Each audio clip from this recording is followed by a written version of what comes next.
అయితే ఇప్పుడు నేను మాట్లాడే టాపిక్ ఎవరంటే విట్టి మూవ్స్ బై మౌనిక అంట. నేను చెప్పానని ఈ అమ్మాయి పేజ్ చూడమాకండి, దాన్ని పాపులర్ చేయాల్సిన అవసరం మనకు లేదు. ఆమె పిల్లనాలో పెద్దమ్మాయి అనుకో, పెళ్ళైన ఆడపిల్లలే వీళ్ళందరూ. ఈమె ఏంటంటే తెల్లగా ఉంటుంది, ఒళ్ళు చూపిస్తుంది, ఎక్స్పోజింగ్ చేస్తుంది. మరి అయినా పాపులర్ అవ్వలేదో ఏమో. ఇట్లా ఫ్రైడే రోజు నాదొక రీల్ చేసింది. ఏంటి ఇది, ఆపద్ బాంధవుల్లో ఔరా అమ్మగ చెల్ల ఆలకించి.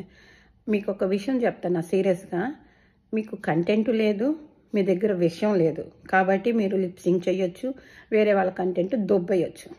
ఓకే, నాకు సింగింగ్ తెలుసు, I know dancing, well educated, మంచి ఫ్యామిలీ ఉంది, అంతా అయిపోయింది. నా లైఫ్లో చూడాల్సిన అన్నీ చూసేసాను.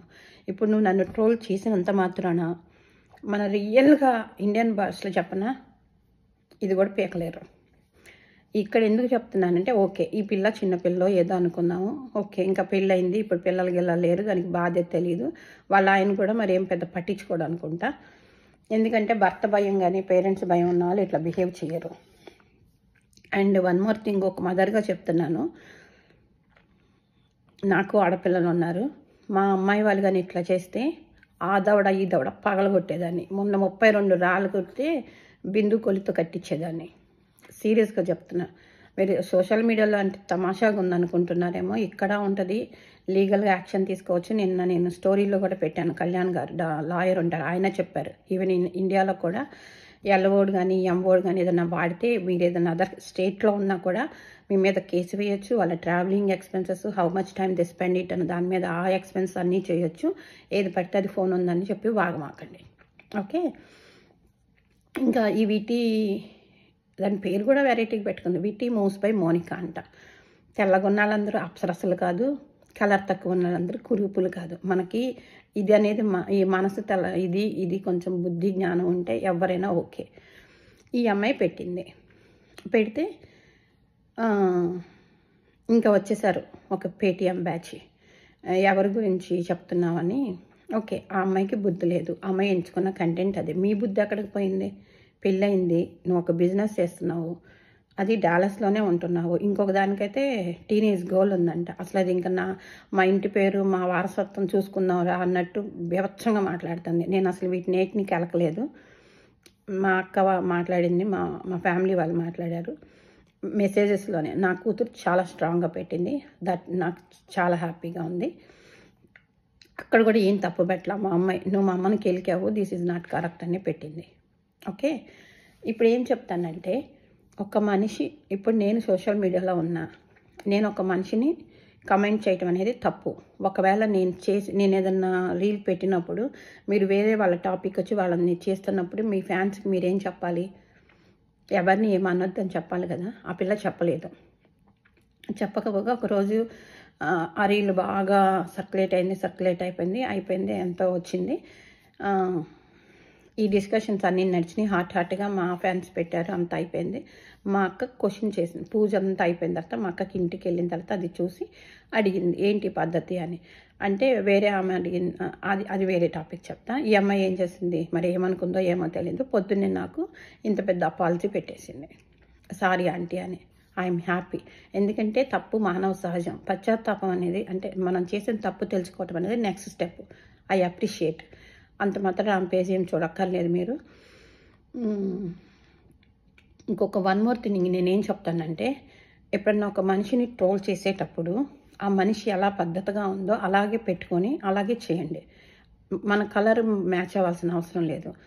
ఆ రీల్లో మా పిల్లలకి చూపించినప్పుడు మా పిల్లలు ఏం చెప్పారంటే, ఫస్ట్ ఆఫ్ ఆల్ ఆ నడువు అదంతా చూపించి నువ్వు ఎక్స్పోజింగ్ చేయవమ్మా. ఇంకొకటి ఏంటంటే, ఇదంతా నీ పేరు వాడుకుంది కానమ్మా, పిచ్చి జ్యువెలరీ పెట్టింది, గోల్డ్ జ్యువెలరీ పెట్టుకోవాల్సిందమ్మా. ఓకే, ఇంకొకళ్ళేమో నెక్స్ట్ టుడే అటైర్. నేను క్లియర్గా చెప్తున్నాను, నా టుడే అటైర్కి కొంత ఫ్యాన్ ఉంది, బ్రేక్ఫాస్ట్ ఫర్ బాబాకి కొంత ఫ్యాన్ ఉంటుంది, గార్డెనింగ్కి ఉంటారు, నా జ్యువెలరీకి ఉంటారు. ఇప్పుడు నేను చేసే కంటెంట్లో ఒక ఆమె అడుగుతుంది ఎన్ని రీల్స్ పెడుతుందో పదని.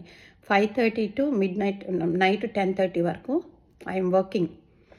ఈ గంటకు ఒక రీల్ చేసుకున్నా కూడా నేను 18-19 రీల్స్ వాడుకోవచ్చు. నన్ను చూసి నువ్వు కూడా నేర్చుకో, నీ టాలెంట్ నువ్వు చూపించు, లేదంటే చేత కాకపోతే మూసుకో. ఓకే, నేను ఎన్ని రీల్స్ పెడితే నువ్వెవరు అడగటానికి నన్ను? మీరందరూ వచ్చినంత మాత్రం చెప్పా కదా, పీకలేరు. ఓకే, కొంచెం స్ట్రాంగ్గా ఉన్న చిన్నపిల్లలు కూడా చెప్తున్నా, బీ స్ట్రాంగ్. ఇట్లాంటి పోరంబాకటికి భయపడమాకండి. ఇంకొకటి ఏంటంటే, ఇప్పుడున్న బిజీ అవర్లో ఎలా ఫుడ్ తినాలి, ఎలా ఉండాలన్నది నేను చెప్తున్నా. నీకు నా పేజ్ నచ్చకపోతే వెళ్ళిపో, get out, I don't care. Okay, లోపల ఉన్న మనిషిని కెలకమ. ఇంకొకటి వచ్చంటది, ఓ నాకు తెలిసి ఆంటీ పేరు కరెంట్ కదా అంట. అంటే బిజీ అంటే కరెంటు పోల్ కూడా సన్నగానే ఉంటుంది. దాన్ని నీ జీవితానికి వెలుగేస్తుంది, ఎగస్ట్రాల్ చేస్తే షాక్ ఇచ్చిద్ది. నేను కూడా ఆ టైపే. నన్ను ఎక్కువ కెలకొద్దు, నా పని నేను చేసుకుంటున్నా, మీ పని మీరు చేసుకోండి. ఇక్కడ ప్రాబ్లం ఏంటంటే, ఈ విటి మూవ్స్ బై మౌనిక అన్న అమ్మాయి నాకు అపాలజీ చెప్పేసింది. ఆ లెటర్ కూడా మీకు యాడ్ చేస్తాను. మిగతా మధ్యలో వచ్చినాయి చూసావా, వాటి గురించి చెప్తాను నెక్స్ట్ రీల్లో. ట్రోల్స్ అనేది నువ్వు ఎదగాలనుకుంటే పక్క మనిషిని తొక్కాలని కాదు, నీ దగ్గర ఉన్న టాలెంట్ నువ్వు ఉపయోగించుకొని సోషల్ మీడియాకి 1.5 yearలో నాకు 50K వచ్చారు.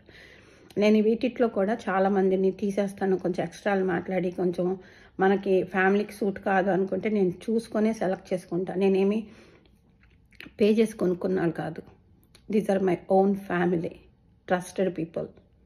ఓకే, నా ఫ్యామిలీ వాళ్ళు ఎవ్వరూ కూడా చెప్తున్నాను, ఒక మదర్, ఒక సిస్టర్, ఒక ఆంటీ అంటారు కదా, ఈ విటీస్ మూవ్స్ బై మోనిక ఆ అమ్మాయి పేజ్కి మనం వెళ్ళొద్దు, ఆ అమ్మాయిని మనం ఏమనొద్దు. ఎందుకంటే ఎవరి పాప నాళ్ళే పోతారు. దట్టు అమ్మాయి నాకు మెసేజ్ కూడా పెట్టింది. ఆ మెసేజ్ ఈ రీల్ ఎండ్లో చూపిస్తాను, చూడండి. నెక్స్ట్ రీల్లో మిగతా కంట్రీ 2 వాటి సంగతి చెప్తా. Stay with me.